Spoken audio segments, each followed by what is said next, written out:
तो माँ स्ट्रॉबेरी की गुड़ाई कर रही है और यहाँ पर है ये बहुत पुराना गोबर। तो यहाँ पर ये स्ट्रॉबेरी है, गोभी हमने कल लगाई थी और यहाँ पर पालक बो रखा है, पीछे प्याज का बीना रखेंगे।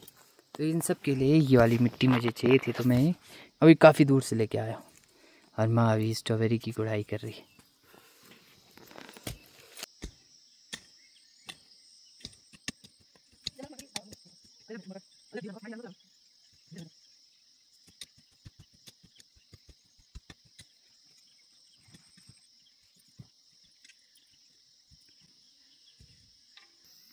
तो गुड मॉर्निंग कहते हैं आप सभी को। गुड मॉर्निंग की शुरुआत कुछ ऐसे हो रही है और बाकी आप लोगों ने पहले तो देखा है कि मैंने स्ट्रॉबेरी को गोड़ा और मेरी बारी है कि ये प्याज रखा जाए और मैंने खुद खाद कर अब इसमें प्याज का बीना रख रहे, क्यारी, हमारे पहाड़ में इसे बीना कहते हैं। अब देखो प्याज की क्यारी रखने में बहुत ही सावधानी रखनी पड़ती है, तो वही मैं कर रहा हूँ। ये है चन और इसमें है गोबर पुराना वाला और बिल्कुल बारीक गोबर, कुछ ऐसे इसमें छान कर डालना पड़ता है। बिल्कुल बारीक बारीक से बीज होते हैं, वो बीज मैं आप लोगों को दिखाऊंगा। और लगभग 2 से 3 घंटा लग जाएगा मुझे इसको तैयार करने में और बीना रखने तक। तब जाकर प्याज, अगर आपने पिछले वाला व्लॉग देखा होगा या पिछले से पिछले वाला, जब मैंने प्याज निकाला हुआ था और 1 किलो का एक प्याज था, तो ये सब मेहनत की वजह से होता है। ढेर सारी मेहनत करनी पड़ती है और तब जाकर एक प्याज 1 किलो का निकलता है। तो इस बार मैं आप लोगों को दिखाऊंगा और ये प्रोसेस शुरू हो गई है। जो बिल्कुल छान कर मैंने इसमें डाला हुआ है गोबर, अब इसे हल्के से दबाना है और फिर उसके बाद बोया जाएगा प्याज का बीज। तो ये क्यारी तैयार है लगभग 50% और अब बहुत ही सुंदर लग रही है, ये देखिए। और ऐसे कुछ पाइप से इस मिट्टी को जो अभी छान कर रखी है उसको दबाना पड़ता है, क्योंकि अगर मैं पानी ऊपर से डालूंगा तो ये बहने का डर है। तो इसलिए इसे ऐसे कुछ हल्के हल्के बिल्कुल बढ़िया तरीके से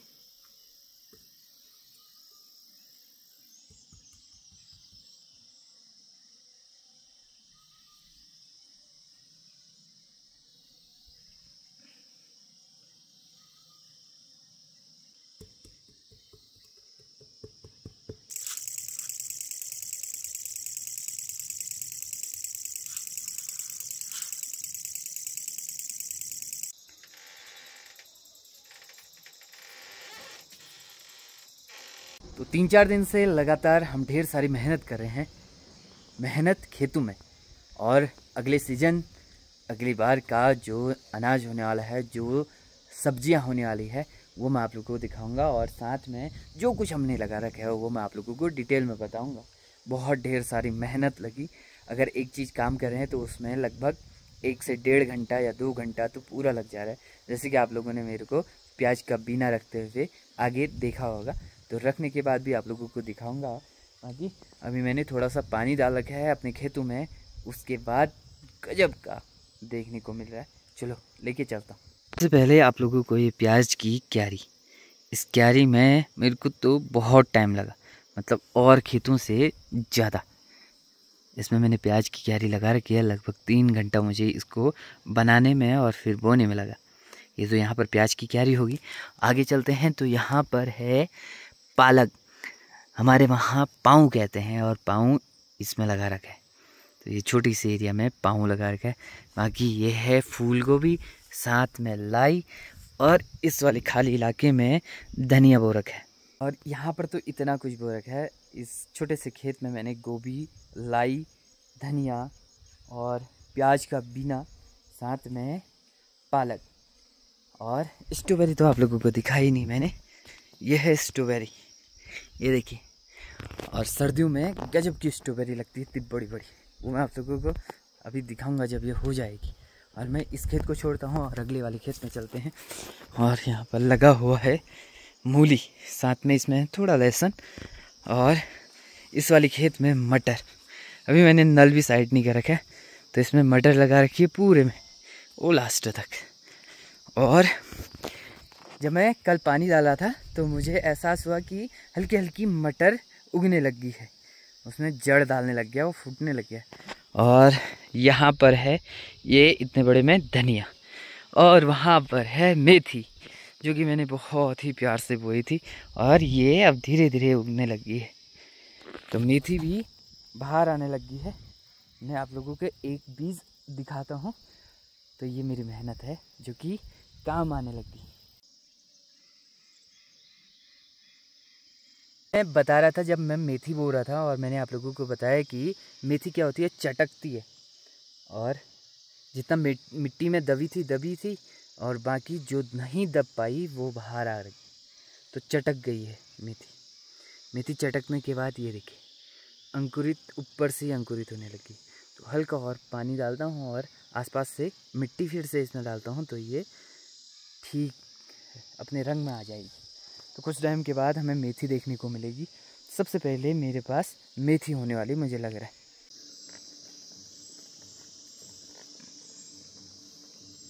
तो मैंने बताया अभी तक हमारे घर के आसपास मैंने क्या कुछ लगा रखा है, और बाकी यहाँ पर मैं आया हूँ जंगल में, रोड में आया हूँ, जंगल में तो नहीं, क्योंकि यहाँ पर गिरे हैं ढेर सारे पंखुड़ियाँ। और ये पंखुड़ियाँ हैं किसकी हैं आपको बताते हैं, पहले उठा लेते। ये देखिए इतने ढेर सारे पंखुड़ी, और ये है पयाँ। पयाँ अब फूलता है और मधुमक्खियों के लिए सबसे बढ़िया चारे का रूप करता है। तो यहाँ पर मैं इसलिए आया हूँ कि यहाँ पर बहुत बड़ा सा एक पयाँ का पेड़, तो मेरे यहाँ इस साइड में बहुत सारे पयाँ के पेड़ हैं, और इसलिए यहाँ पर ढेर सारी मधुमक्खियाँ भी हैं। तो ये जंगल का अब मिजाज बदल रहा है।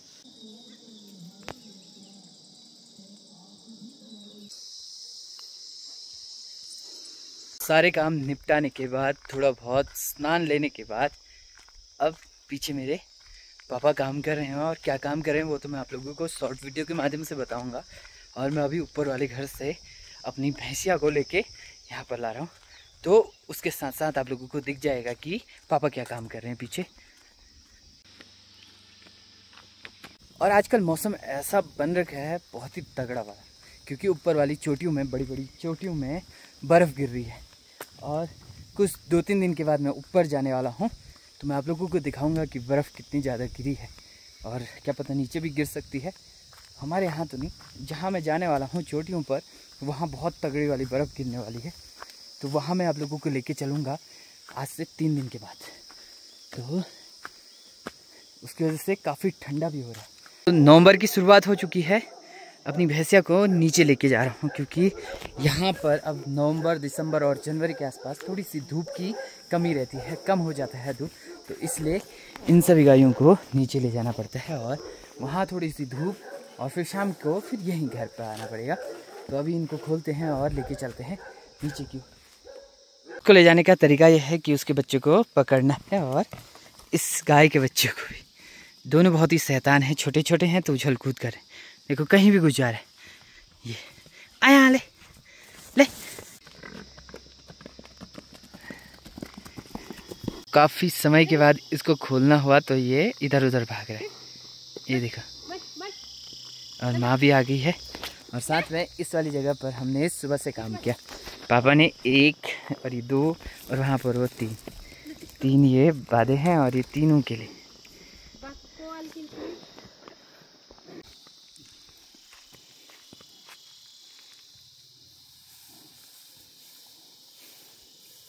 हमने इन तीनों को बांध दिया है।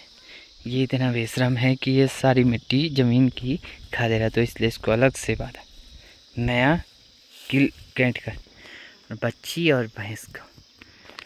बाकी माँ और पापा इनकी सेवा कर रहे हैं।